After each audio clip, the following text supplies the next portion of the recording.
we're burying the lead intentionally here.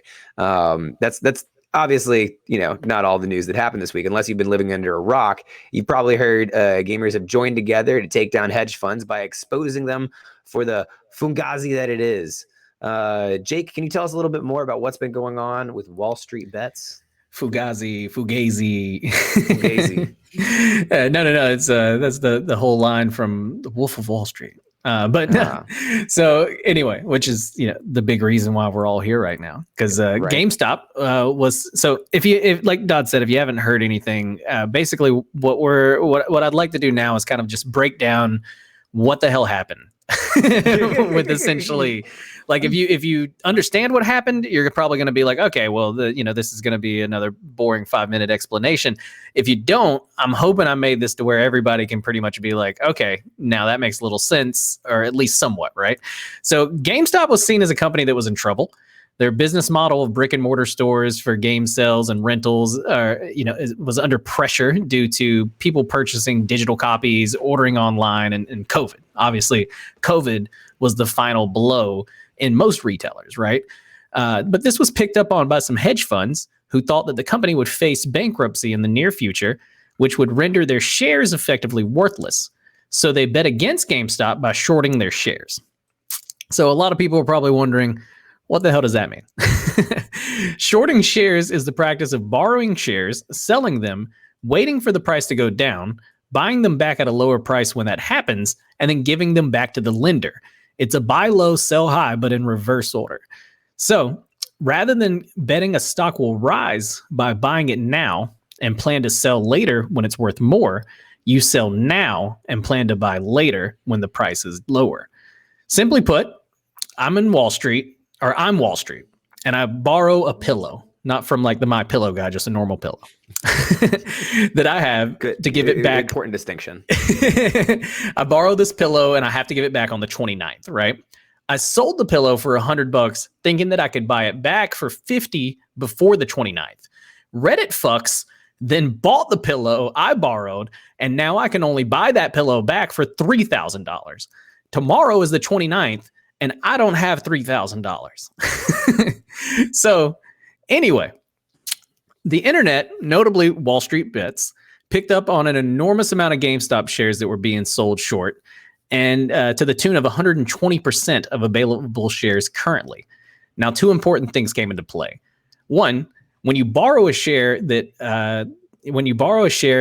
contract will specify a date by which you need to return it. Two, when you buy a stock, the most you can lose is the value of the share. You buy shares for 1 million, the company goes bankrupt, shares become worthless, you lost your 1 million, you cannot possibly lose more. When you go short, however, if you short sell 1 million worth of shares, your potential loss is unlimited. If the value of those shares tripled to 3 million, you now owe 3 million worth of shares to the lender. If it triples again to 9 million, you now owe 9 million worth of shares. Short selling is inherently risky that way. So that's the biggest risk whenever it comes to, buying shorts. And if you've seen The Big Short, you're probably like, okay, now all of it makes sense. But in comes Reddit and Wall Street Beats.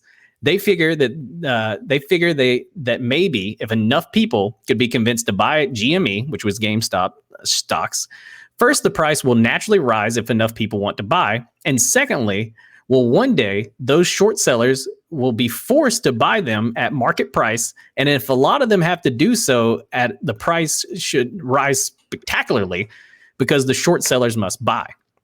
So GME stock indeed started to rise, spectacularly so. Worth $10 a few months ago, it went up to over $300 last week, and I believe even hit a high over $400. And this was a stock literally weeks ago that was worth $10. GME is worth $13.5 billion right now. It was worth less than $500 million a few months ago. So in short, it is skyrocketed in value for what is essentially a dead brick and mortar store. If they effectively do, the company having been short sold multiple times, that means that there were red numbers on the short sellers books right now for about $15 billion. So essentially all of these hedge funds and everybody who had shorted the stock is down around 15 bill right now, wow. Which is, nothing to really sneeze at. They're not, these aren't rich individuals. These are companies that then take money from rich individuals and then give it out, like into different investments. So basically they're losing rich people's money, and retirement money and a bunch of other things. But anyway, if they effectively do need to return a large amount of borrowed shares simultaneously, they will need to buy them, driving up the price even further. And every percent of the share price goes up, that 15 billion in the red goes up by 1%. So I will not speculate on the future, right? Like what's going to happen next. I'm not going to tell you guys that GameStop shares are going to continue to increase, but that is what a lot of people are thinking, considering that the only way that these hedge funds can make up the $15 billion that they've lost right now is to essentially buy the shares at the higher rate that they are right now, which will continue to drive the share price up, which will continue to cause this bleeding out. And so it's kind of one of these weird things where like, by Reddit exposing short selling, they have just really exposed the economy for a little bit of the sham that it is. And so, but anyway, I'm not here to give you financial advice. This was not financial advice. As a matter of fact, I'm probably legally obligated to say that, I don't understand anything that I'm talking about. But this rocket ship is going to the moon, and I am here for it. Right. But did either of you guys get in on the GME craze? No, I'm not invested in the stocks. I went to you to see if it was too late for me to get in, and I've been working on stuff all week. But I think that at first I was mad that people could have such power over the market and that people could just control things through internet forums. But then I realized what they were using that control to do. And I don't know if I've mentioned this before, but I'm very pro eat the rich. I am very, very much for distribution of wealth. And as far as distribution of wealth goes, this was some major wealth redistributing. Yeah. Yeah, it was a shitload of major wealth redistribution. A lot of you got guys like, what was his name? Deep fucking Value. That's the king in Reddit right now. That dude owns millions of dollars of GameStop shares, and he's like, I'm holding. He's like, I'm not selling for shit. Like, we're gonna put these guys in a vice. And so now it's really become a rich versus us, essentially the internet in a way, right? But what's crazy is you've even got rich folks jumping in on it. Elon's tweeted about his support. Mark Cuban came out pretty vocal about the fact that this was phenomenal, right? And so there's a lot of mixed emotions because people are just like, all right, but then when rich people start agreeing with us, did they make money in it too? What's going what's going on? Elon tries to act like he understands people on the lower class, but I don't want to shit on Elon. We've got about 12 people watching. One of them is going to be a fucking huge Elon Musk fan. But I could do a whole deep dive into why fucking Elon Musk. But anyway. Sax, what do you think about all this? For me, unfortunately, I haven't been able to be in the stocks either.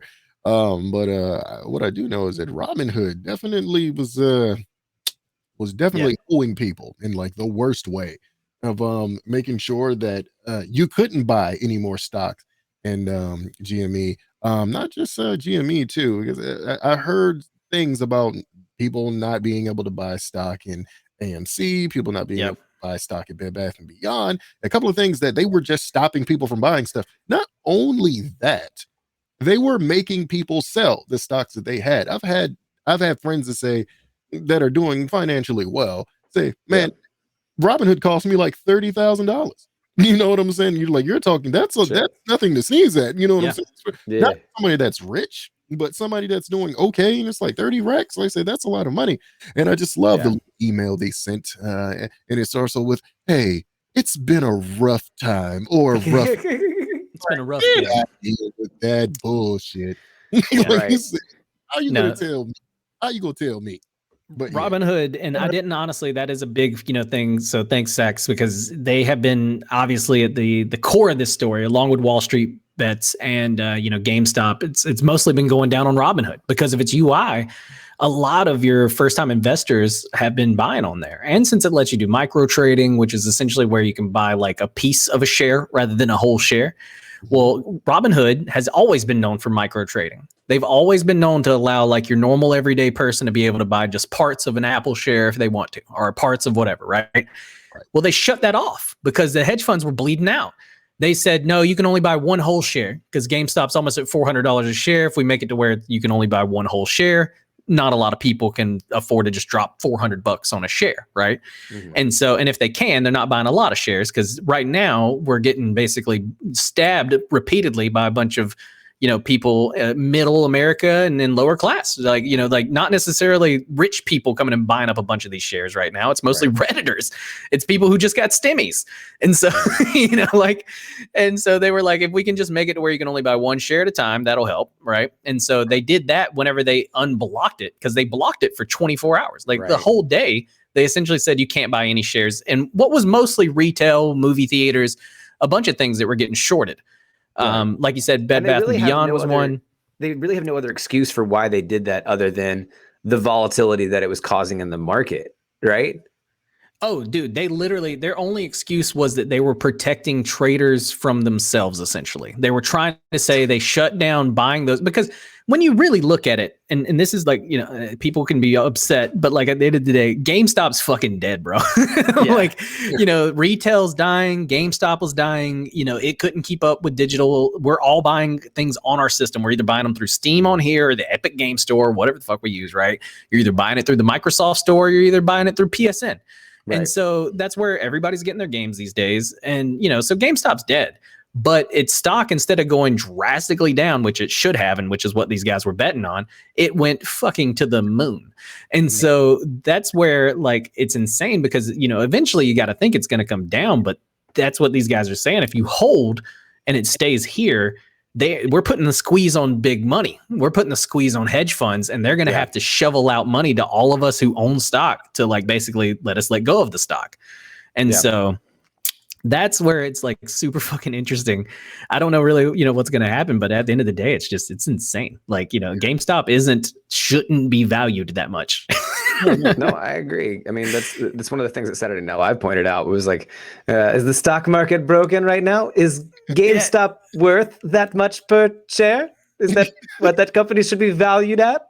No? Okay, the stock market's broken then. Yeah. But I mean, like you said, Fugazi. It's all the economy, money, and I didn't just drop a tap of acid, but come on, it's all just assigned values. You know what I mean? Yeah. I got you. I mean, in the whole momentum of this is another whole story in itself. I mean, the reason that Dogecoin is on that image there is because Dogecoin that was a rocket too. That started to skyrocket too, because people were like, hey, if we can get this done by Reddit, why don't we just get a meme coin currency and then we can just live? I mean, eventually, what happens when we overthrow capitalism and the entire American system is run off of a meme-centered currency? Mm-hmm. What do we do? The internet just wins? I just bought you all subs with my Doge. Yeah. There you go. Well, I believe the answer though is we become a utopia, Dodd. Is that what it is? I think that's a good